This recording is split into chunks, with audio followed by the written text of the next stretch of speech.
आपण पाहतो या ठिकाणी माकपच्या वतीने समोरच्या दिशेला आंदोलन जे आहे ते सुरू आहे आणि या आंदोलनाला विरोध करण्यासाठी आता हिंदुत्ववादी कार्यकर्ते जे आहेत या ठिकाणी दाखल झालेले आहेत. काय नक्की भूमिका आहे, कशासाठी तुम्ही आलेले आहेत? काय इस्रायल आपला देश आहे, इस्रायल मित्र देश आहे असताना इराण सारख्या अतिरेक्याला काय मदत करतात?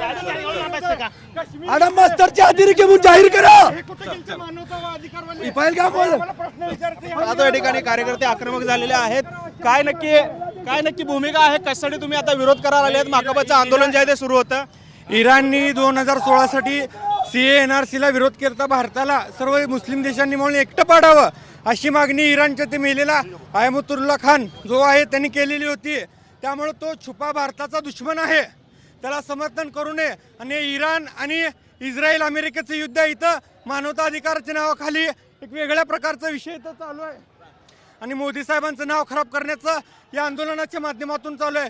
डिफेन्स सिस्टीम इराणच्या माध्यमातून 50%. आपण पाहतो या ठिकाणी कार्यकर्ते जे आहेत ते आता माकपचे कार्यकर्ते देखील आक्रमक झालेले आहेत आणि या ठिकाणी जोरदार घोषणाबाजी माकपच्या कार्यकर्त्यांकडून होताना आपल्याला पाहायला मिळते. खरं तर हिंदुत्ववादी कार्यकर्त्यांनी घोषणाबाजी करत हे आंदोलन जे आहे ते बंद करावं अशी मागणी जी केली होती. घेऊन जावा, तुमचं आंदोलन चालू असताना हिंदुत्ववादी कार्यकर्ते आले या ठिकाणी लोकशाहीचा गळा घोटण्याचं काम हे लोक करतायत. मास्तर, खरं तर तुमच्या आंदोलनाला विरोध जो आहे तो हिंदुत्ववादी कार्यकर्त्यांनी केलेला पाहायला मिळालेला होता. काय नक्की भूमिका?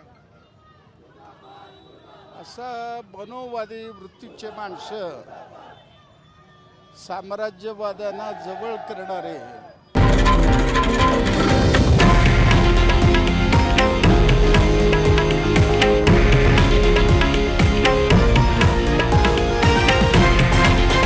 हे आहे देशातील नंबर 1 न्यूज नेटवर्क आणि आपण पाहत आहात TV9 मराठी, एकमेव.